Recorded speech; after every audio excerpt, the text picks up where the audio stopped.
பார்க்குறவங்கலாம் ஒரே ஒரு சப்ஸ்கிரைப் பண்ணுங்க. எல்லாரும் பாருங்க, கருப்பரிசி கஞ்சி சூப்பராக ஹெல்த்தியாக பாருங்க. தேங்காய் ஃப்ரெஷ்ஷாக உடச்சி எடுத்துகிட்டு வந்திருக்கேன். தேங்காய் பால் எடுத்து நாட்டு சக்கரை போட்டு சூப்பராக குடிக்கலாம். உங்களுக்கு அரிசியில் போட்டு நல்லா கழுவிக்கோங்க. ஒரு 2-3 தடவை போட்டுக்கோங்க.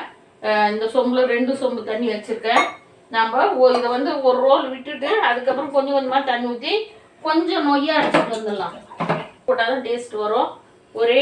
ஒரே ஒரு சிட்டிகை அவ்வளோ வாசனையாக டேஸ்ட்டாக இருக்கும். பாருங்கள், 5 ஏலக்காய் போட்டிருக்கேன். நல்ல பெரிய ஏலக்காய். இந்த அரிசியிலே அரைச்சிட்டு வந்துடலாம். ஓரளவுக்கு நல்லா அரைச்சாச்சு. தண்ணி நல்லா கொதிச்ச பின்னாடி ஊற்றிட்டு உடனே கிளறுங்க, இல்லைன்னா அப்படியே கட்டியாயிடும். இல்லை, அந்த சொம்பில் 3 சொம்பு தண்ணி ஊற்றுங்க, அப்போ தான் சரியாக இருக்கும். இன்னும் கொஞ்சம் கலருங்க. இதை அப்படியே கட் பண்ணி நல்லா தேங்காய் பாலில் எடுத்துகிட்டு வந்தாலும் நல்லா ஆறட்டும்.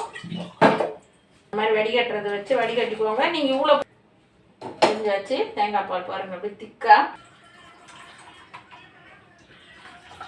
இருக்குது. இப்போ இதில் ஊற்றி கலக்கலாம்.